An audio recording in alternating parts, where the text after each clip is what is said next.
કલ્પના કરો કે તમારી પાસે $100 બિલિયન છે, એટલે કે લગભગ 8 લાખ કરોડ રૂપિયા. હા, સાચું સાંભળ્યું તમે. હવે વિચાર કરો કે એ પૈસાથી તમે તમારા બધા સંબંધીઓ માટે શું શું કરી શકો. સૌપ્રથમ તો તમે તમારી બધી ફેમિલી માટે પક્કી છત આપી શકો. દરેક ભાઈ, બહેન, કાકા, ફોઈ, બાપા, દાદા બધાને એક 2 BHK ફ્લેટ આપી દો. માની લો 500 લોકો માટે 50 લાખનો ફ્લેટ આપો તો ખર્ચ થશે માત્ર 250 કરોડ. જી હા, બિલિયન તો દૂરની વાત છે, તમારા પાસેથી તો હજુ ચિલ્લર પણ વપરાઈ નથી. દરેક ભાઈને એક મહિન્દ્રા થાર આપો. દરેક બહેનને એક એક્ટિવા કે સ્કૂટર આપો. મમ્મી પપ્પા માટે એક આરામદાયક કાર જેમ કે ટોયોટા ઇનોવા આપી શકો.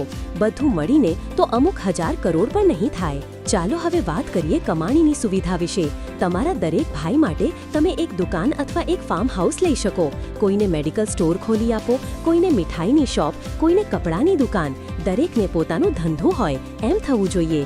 1 કરોડ સુધીનો ધંધો દરેકને શરૂ કરાવો.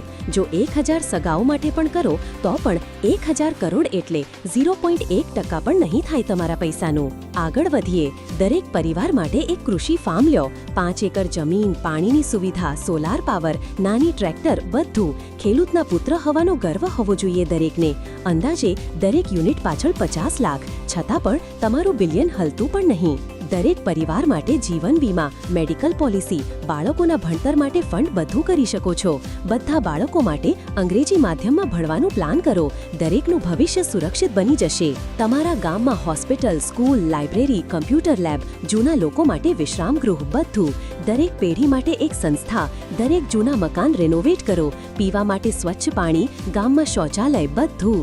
તમારા ગામથી લઈને શહેર સુધી તમારા પરિવારમાંથી કોઈ એક વ્યક્તિ પણ ક્યારેય ગરીબીનો અનુભવ ન કરે એવું થાય. અને આ બધું પછી પણ તમારા પૈસામાંથી લગભગ 90% બચી જશે.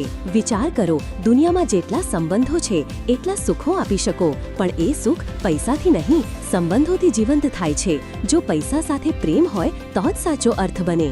તો મિત્રો, જો તમારા હાથમાં $100 બિલિયન આવે તો તમે તમારા માટે નહીં, તમારા આખા કુટુંબને બદલાવી શકો. હવે તમારું કામ છે તમારા વિચારોને મોટા રાખો.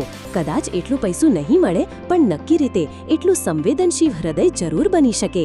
તમે શું કરશો તમારા પરિવાર માટે આટલા પૈસાથી? કોમેન્ટમાં જરૂર લખજો.